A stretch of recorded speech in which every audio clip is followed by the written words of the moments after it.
I have something for the beginners today. I have an exercise, what I consider to be like the best exercise for your chord changing. I know chord changing is really challenging when you're first starting guitar, and if you don't employ the best chord changing tips and techniques, it could really be frustrating, right? So I'm going to make your life easier, and I'm going to give you a bunch of my best chord changing techniques and tips in this lesson, and I'm going to give you a killer exercise, what I call a long progression. It's a very long series of chord changes, and in this one, it's more for the beginners. It's just basically open chords, a lot of open chords, your basic cowboy chords. We'll go over all of them in a minute. And the goal is to eventually get through the whole progression of like 20 changes, which is a lot of changes, but this is going to help you so much with that muscle memory. So much is just about the muscle memory, right?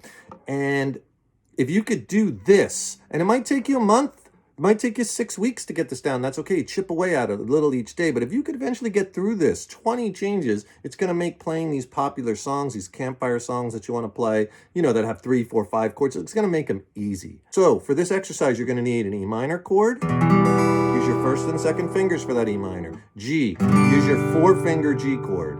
Using the pinky, I'll explain why. Also use A minor, D major, all open cowboy chords. C major, we'll also use C add 9, F major 7, we'll use that as a substitute for the F chord, A major, D minor, and E major. So make sure you know all those. Now I'm going to write out all the changes in this progression, and it seems like a lot, but don't let that overwhelm you, right? Because we're just going to go through them in a way in which I'm going to show you the techniques. Okay, so if you look at that changes, the first 4 are G, E minor, C, and D. You're playing this G chord, and we want to go to E minor, okay? There's a few things that you want to do. First, let me just go over. Notice with my chord changing, whenever I change chords, how tight a cluster my fret hand is. You never want to have your hand apart like this. You never want to be pulling your hand this way,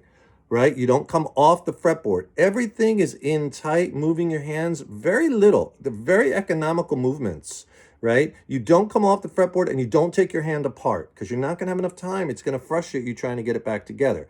Notice also my wrist is down, not up like this. Your shoulders are square and your back is back. You're not hunched over. I'm a little hunched over because I'm trying to get a good shot here on the camera, but you want to have nice posture while you're playing.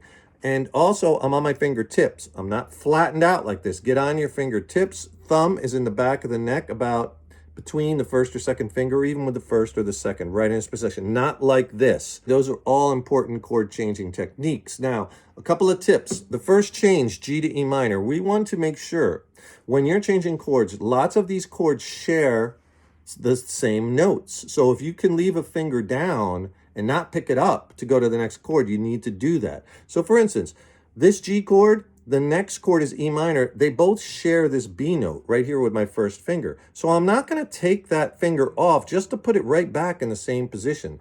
And this is why I want you to use fingers 1 and 2 for the E minor chord. I know sometimes you might be using 2 and 3, but just use 1 and 2 for now. So when you go G to E minor, the move is just take this second finger and just put it right under the first finger. That's it. See? And I'm just kind of even sliding it on the strings. I'm not coming off and out and fingers apart. Notice too, your pinky always wants to stay attached to that third finger. See? In tight. Not out here, not third finger out there. Everything in tight close to the fretboard. So we want to share the finger when we're changing G to E minor. Okay, the next change, we go to a C major chord. We're not going to take this E minor, bust it up, take our hand apart just to get back into C, because E minor and C share this note with our second finger. They share that E note, okay, right there. So all we're going to do is from E minors, we're going to take our first finger and our third finger and pivot around this finger while keeping it down. See how I do that while I keep that finger down? Practice that movement. You don't even have to strum, just dry changes to get this muscle memory down. Now you might want to try to do this and then that, moving your fingers one at a time, but it's way better. Just try your best to move all your fingers at once.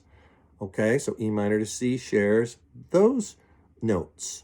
Very important. You're going to see E minor to C all over the place in so many songs. Now the next chord in the progression is D.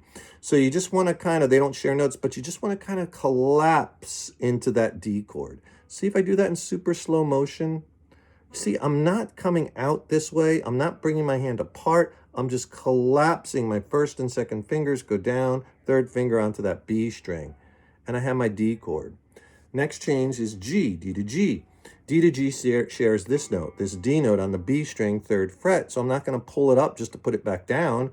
So see how I leave that down and I kind of add the pinky and move this first and second finger together to get to D. Shared fingers, very important, right? Later in the progression, you're going to have your C chord, and then you're going to need to change to A minor. C and A minor share two notes. First finger on that first fret on the B string, the C note, and shares this E note too. So all I'm going to do is just take this third finger, move it right here. That's it. There's my A minor chord. See how easy that changes? I have to shimmy down a little bit because I have big fingers, I have big hands. You might not even have to shimmy down. But you don't want to take it apart and just to go right back basically to the same spot. A minor to C just requires the movement of one finger. That's what shared fingers is all about. And a lot of times we don't know that until somebody shows us. And that's what you want to look for in all your changes, these shared fingers. When you're doing that long progression, just start with a slow quarter note. Always strum slow at first. Because if you're strumming fast, you're going to have to change chords fast. So if I just go through a couple changes with a quarter note, remember one note per beat. That's all quarter note is. 1, 2, 3, 4. If you're good at quarter notes and can do it with quarter notes, go straight to eighth notes. But so if you do the first few changes with a quarter, G, E minor, using those chord changing techniques, C,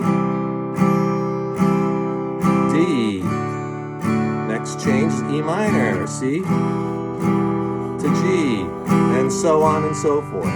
You go through all the changes. Try to get through the whole thing. Again, it might take 4 weeks to do that. But when you get it good with the quarter note and can do it, then switch to the eighth note strum pattern. It's a lot more musical sounding. Pick an easy strum, one that you're good at. Something like maybe down, down, up, down, up. Eighth note feel. 1 and 2 and 3 and 4 and 2 and 2 and 3 and 4. Slow. So try it, same progression.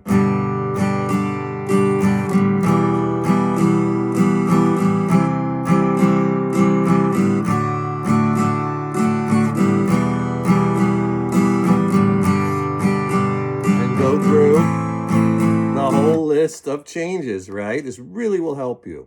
All right?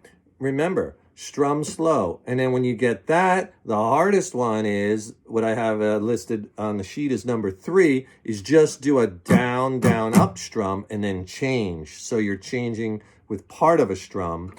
In this exercise, it'll sound like this. You do down, down, up, change, down, down, up, change, down, down, up, change, down, down, up. Much harder. But it really pushes you to get better on the guitar, get better at your changes. If I go through a few of them with that, it'll sound like this, just so you could hear it.